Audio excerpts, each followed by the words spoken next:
আসসালামু আলাইকুম। মাননীয় তারেক ভাই, আমরা তো এগিয়ে না তারা তো আমরা কিছু পাবো না, কিন্তু একটা জিনিস আপনার কাছে আমরা আবদার, বাংলাদেশের 20 কোটি মানুষ যারা হত্যা করে বাংলাদেশে, তাদের হত্যার বদলি তাদের হত্যা হইতে হবে। যেমন একজন মানুষকে খুন করে ফেলে তার ফাঁসি হতে হবে। এই জিনিসটা আপনি কার্যকলাপ করবেন বাংলাদেশে।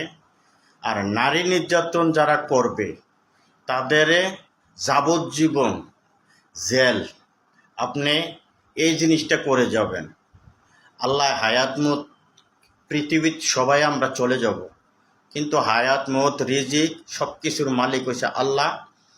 তো আপনি যাতে আপনার আব্বার মতন, জিয়াউর রহমানের মতন যাতে স্মৃতিটা থাকে, আপনি এই আইনগুলো আপনি করে দিয়ে যাবেন।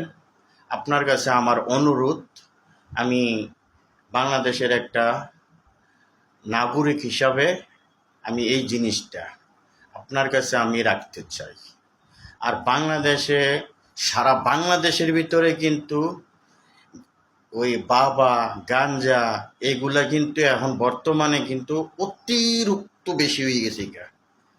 কিন্তু আগে একটু কম ছিল, কম থাকলো, এখন কিন্তু বর্তমানে কিন্তু এইটা কিন্তু চালু হয়ে গেছে।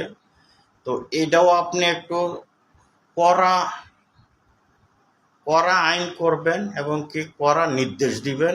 আপনার কাছে আমার এটাই অনুরোধ। তো ইনশাআল্লাহ তারেক ভাই, আপনারে আমরা সব সময় সেলট করি আর সব সময় আমরা আসি, এবং কি আপনি বাংলাদেশে এগিয়ে যান। আমরা বাংলাদেশের 20 কোটি মানুষ আছি। ওকে, আসসালামু আলাইকুম ওয়া রাহমাতুল্লাহি ওয়া বারাকাতুহু।